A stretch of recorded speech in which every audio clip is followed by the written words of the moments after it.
Hello guys, magandang araw. Andito na naman kami. Ay bago na namang natapos na kontrata mga guys.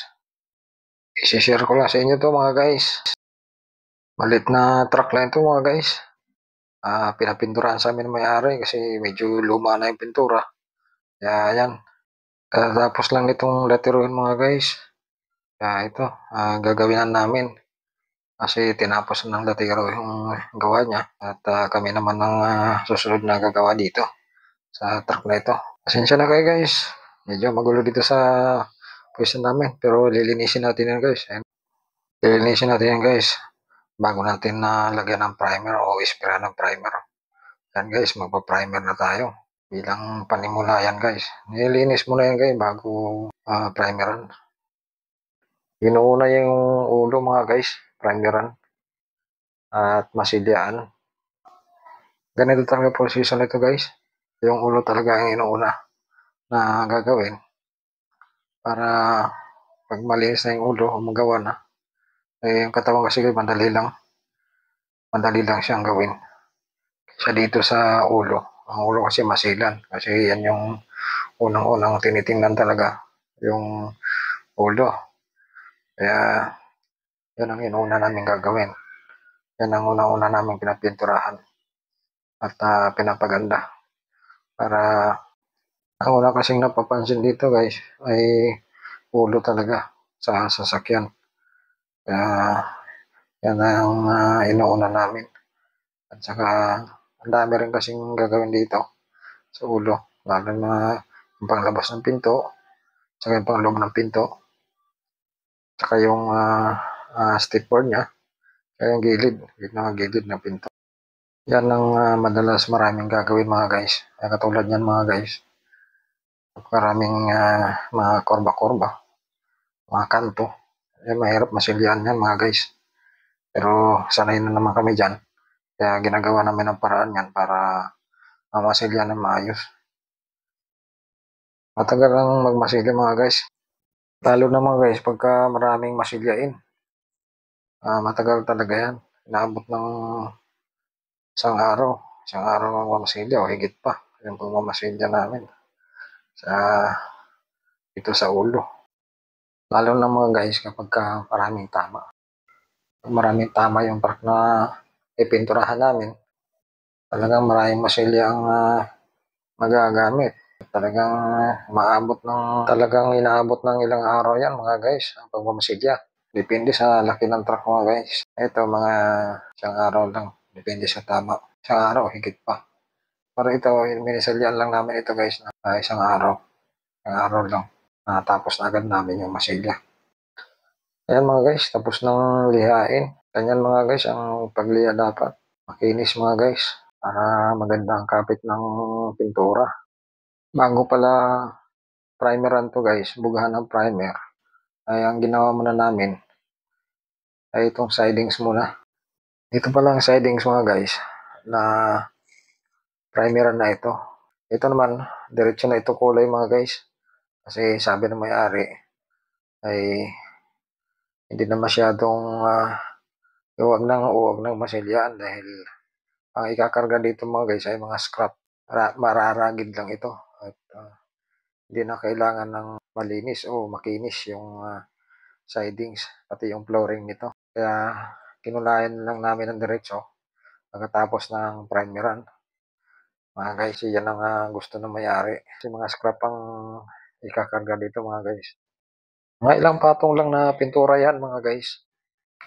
Tapos okay na yan mga guys. Mga ilang patong lang na mga metal scrap kinakarga dito.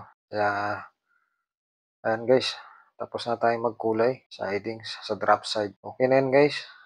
Yan mga guys, okay na yan mga guys. Kulay puti. Ayan, napakalinis pa. Bagong pintura. Ayan, tapos na yung likuran nito guys. Pati yung pinakataas niya. Pupalong. Ayan, ganyan lang yan mga guys. Okay na yan. Ngayon naman guys ay iwawashing namin yung ilalim nito para malinis. Kasi bubuga ng itim yan guys. Itim yung kulay sa ilalim. Karaniwang kulay yan guys sa pang ilalim. Yung kulay itim. Para hindi masyadong lumihin tingnan.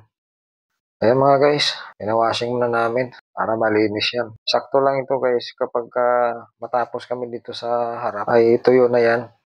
Pagkatapos, mamaya pa-primer namin to. Kasi pag nakasama ko, sana all. Mamaya kasi guys, pa-primer na itong harap para makulayan na. Ayan mga guys, magpa-primer na para makulayan na ito. Kulay puti din ang kulay nito guys, katulad ng sa body niya. Ayan guys, medyo dapat maganda yung buga ng spray gun para maganda yung hindi magaspang yung primer. Pagkatapos kasi yung primer nito guys, kapag na-primer na natin ito, yung buong ulo, ang gagawin niyan naman, bago tuluyang kulayan ng puti, ay lilihain mo na yan guys ng pino. Nililihan namin ito guys ng 240 na pinong liha o kaya ay 400. Pang finishing yan mga guys para makinis ang pintura mga guys bago tuluyang kulayan para na rin maiwasan yung mga magagaspang na bahagi. Kumbaga tinatanggal mo na yung gaspang ng primer guys bago tuluyang kulayan. Kailangan malambot lang kamay mo dito sa pagbuga ng pintura mga guys. Ayan mga guys, kinulayan na ng puti.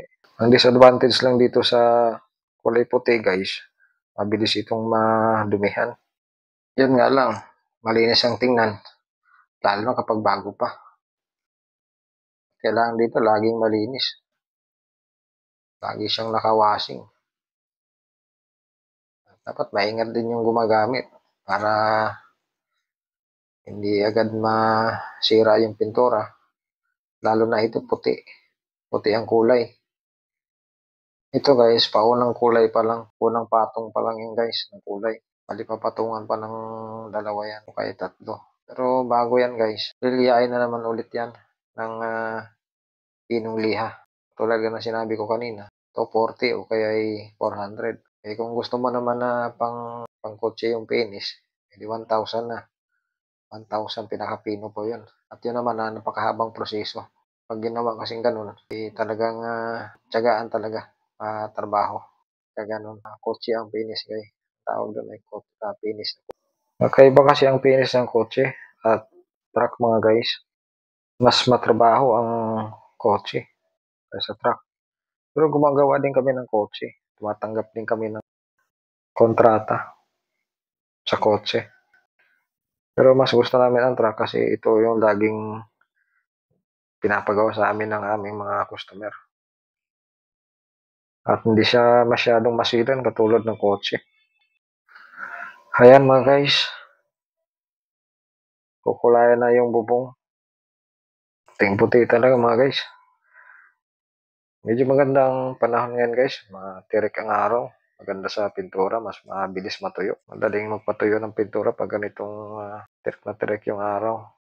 Yun nga lang guys. Napakainit sa amin.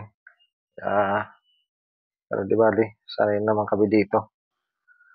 Mas gusto pa namin ng mainit kaysa makulimlim o kaya hindi ka sigurado baka umulan. Kaya mas maganda na yung ganito. Itong magandang timing talaga na magbubuga ka ng pintura. Siguro ka na matutuyo agad dahil sa magandang panahon.